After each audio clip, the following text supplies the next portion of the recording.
right, Bill. Sonic 3 was the fall of Sega. Oh, wow. Okay. Damn. Some hot takes Spicy here. take.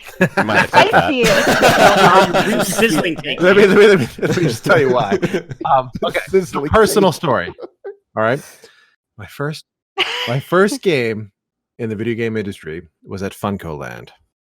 Do you remember Funko Land? Oh, yes. Yeah. Always, yeah. All right, so PBD Mass, we had this sprawling store. You wouldn't believe how big it was. It was like way more space than we ever needed, and they had all these arcades set up. So I spent that summer, it was senior year, playing every goddamn game you could possibly imagine up until about 95, 96.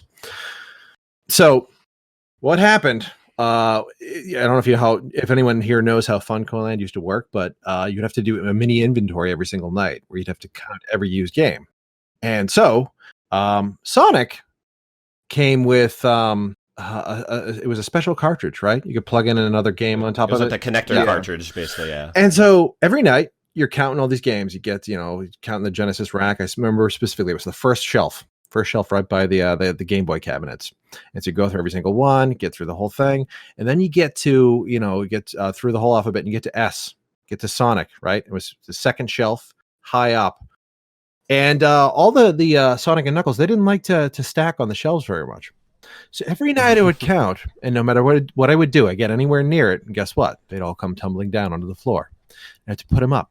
So every night for, I don't know, the entire summer and then well into the fall. So several hundred times I was picking up dozens of Sonics. So I have a lot of picking up that blue ass every personal time. Get that blue ass. I have a lot of ill will against that cartridge, but that was also the start of Sega, like going off the rails with add-ons, additions, special right. Where let's get serious here. You got the 32X, you got the CD, you got on and on and on. And so this is where Frankenstein consoles. Yeah. Exactly.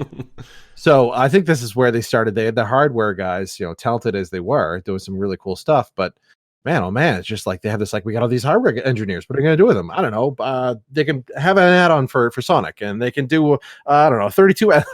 And so I'm thinking of like Rita Repulsa in the Power Rangers show, like where she throws at the staffs like, make my console grow. Just keep adding on all sorts of crazy shit on top of it, turn like a Voltron kind of thing. That might be it. That's probably how it went in the board meetings.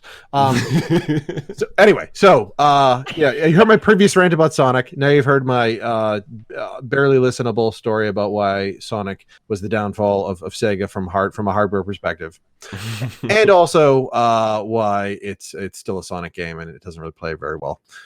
So you're going with Toe Jam and Earl? Sure. Okay, I always have to kind of try to pinpoint exactly what you mean here. So. Yeah, you got to dig for it. Dig a little bit there. Dig a little bit. I speak Gardner knees. So. Yeah.